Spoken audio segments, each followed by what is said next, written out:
So this practice that we're doing is a kidney releasing practice.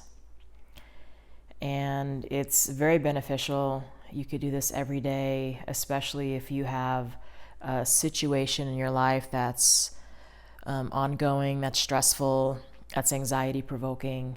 This is really effective to help settle the systems in your body down, especially the kidneys. So I like to be on my back. It could be on a mat, a yoga mat like you see here, or you could do this on your bed. And it's nice to have the knees bent, because when we bend the knees, we disengage the psoas muscles, which are our fight or flight muscles, and they have a very intimate relationship with our kidneys and the adrenals. So if our body's in need of cortisol, the psoas is communicating with the kidneys and the nervous system and really all of the systems in the body. So this is one position with the legs that allow the psoas muscles to release. So if you can bend your knees, if that's comfortable, then I would suggest that. And then bring your arms down by your side. I like to lift the heart up, pull the blades together, and release the shoulders away from the ears. And then maybe wiggle the toes a little bit just to bring the awareness to the feet. Because as we bring the energy down the body towards the feet, it just makes us more grounded, And when we're more grounded, we typically feel safer for most of us. So we'll start here, noticing the feet, and then bring your awareness to all the different points of your back that are making contact with your mat. And let the back body get heavy. See if it's possible to disengage any muscular energy that you're using right now to support the back body. And that could take a while because we just don't have the level of awareness with the back as we do with the front side of our body. We don't have as many nervous system responders in the back body. So it can take us a little while to bring the awareness to a point where we're actually getting those muscles to disengage. So continue noticing the back and softening, and then bring your awareness to your breath if you haven't already done so. And just notice the breath. So by noticing the breath, it typically gets us out of our head, and we don't want to be in our head for this practice. We want to definitely be in our body and focusing on the kidneys.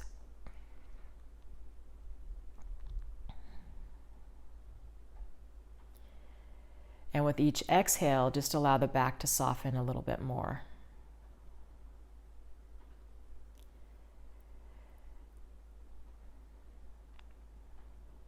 And then we're going to bring the awareness to the kidneys, and the kidneys are about the size of your fist. Most of us have two, some of us have one. So you can visualize a second kidney if you only have one, that wouldn't hurt. So bring the awareness to the low back ribs and the top of the pelvis, which is often where the kidneys hang out. And they're not stationary. They can move and hike up behind the ribs when we're in distress or when our bodies are cold. So we're imagining that the kidneys are dropping, and they're dropping down towards the floor and maybe even down towards the pelvis. And that's going to require you to soften those muscles deep in the abdomen and in the back. So with each exhale, softening the muscles. And use the inhale as a way to cultivate space around the kidneys. Imagine you're breathing space around the kidneys and the adrenals. Belly is soft. So softening as much of your body as you possibly can here. And also, soften the face and the jaw. They like to play along, even when it's none of their business, as I like to say.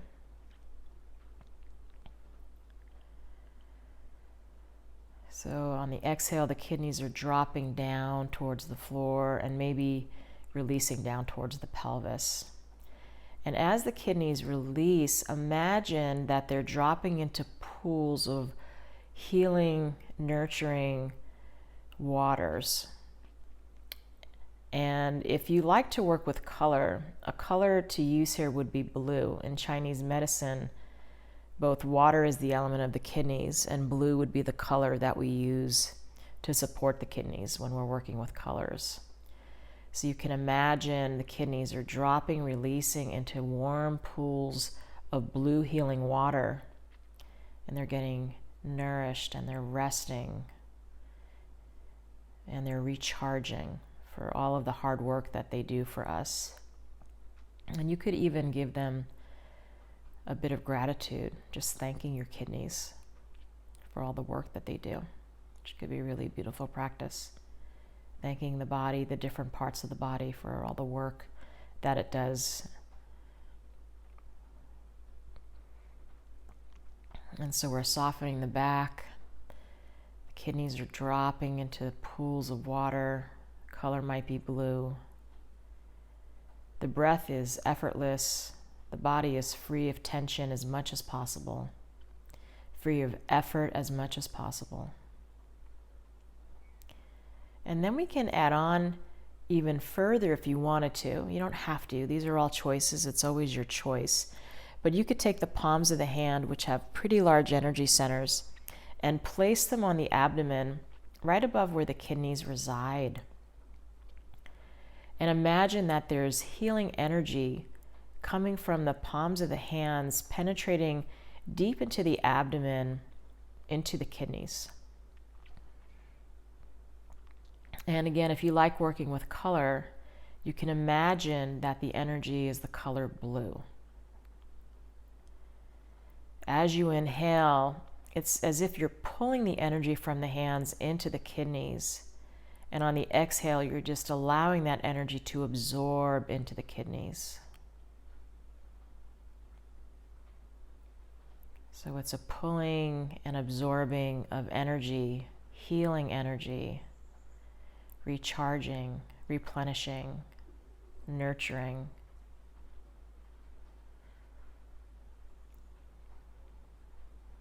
And depending how stressed out we are, we could do this for a long time, a half hour, an hour even.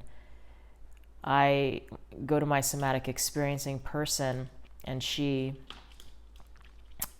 is working on my kidneys all the time, just placing her hands on my back area and the kidneys.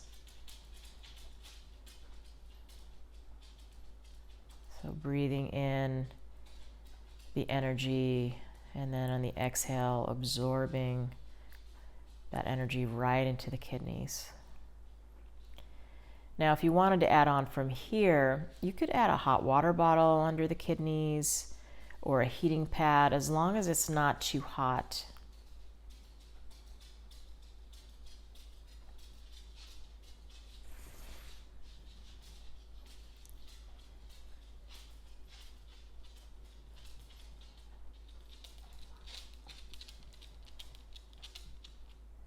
And you might see my dog in the picture, but animals really like this energy work, and they'll often want to come over near you to be within the energy. They're very energetically sensitive.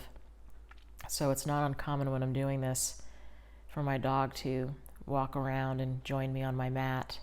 You might find your cat or your animals doing that, or if you have little kids, they'll want to join you too. Because, when we're younger, we're just more energetically sensitive, and animals just are instinctively. So that's always interesting when we're doing this type of work. And then notice sensations that appear. Noticing sensations. You might feel a tingling in the back. You might feel a warmth, both in the back and into the abdomen, just because the energy from our hands can be really powerful. And you can always release the hands if you've had enough. Always your choice. Or just allowing the kidneys to drop and soften. They're resting in pools of blue water, absorbing the energy of the hands, and then softening all of the tissues. There's lots of connective tissue in the abdomen, and that can hold a lot of tension. So inviting all of the connective tissue and the muscles to soften so they're not They're not putting too much tension or pressure on the kidneys. We want that area around the kidneys to be soft and fluid and spacious. So just continuing to relax the body. And over time, you might even begin to feel the kidneys moving and releasing. Sometimes when I bring my awareness to the kidneys, especially if I'm stressed, there might be an achiness. It's like, yeah, you're finally paying attention to me. There can be an achiness, and this is just a way to allow the kidneys to replenish and take a bit of a break.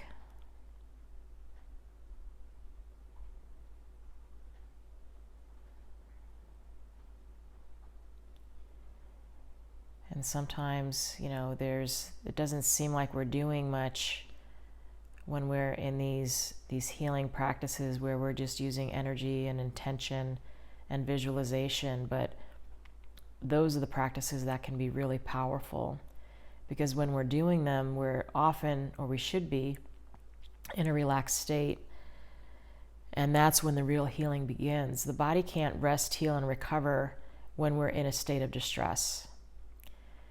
So dynamic yoga practices are wonderful. They can release tension and energy in the body. But as far as really lowering stress, we want to complement those practices with more yin-like practices, or visualization, or energy, or meditation, or whatever you want to call it. The 8 limbs of yoga, there's more than one limb. The physical practice, or asana, is just one. 7 other components to the practice. And then whenever you're ready, you can release your arms down by your side and notice any of the residual effects from your hands. If they're still there on your belly or on your back, you can walk your feet out to the side edges and then slowly begin to windshield wiper the knees from side to side, taking your time. Maybe hugging the knees in towards the shoulders and do a little rocking from side to side. Just releasing the back. Sometimes being in a yin position or being in the same posture can just be a little bit on the back. So we want to let the back release a little bit here. And then lower the feet back down, and we're going to come onto our side and just allow the body to integrate in a more neutral position. So anytime we're in a posture for a long period of time, it's good to neutralize and integrate. Oh, that's important. You might feel the residual effects on your back right now.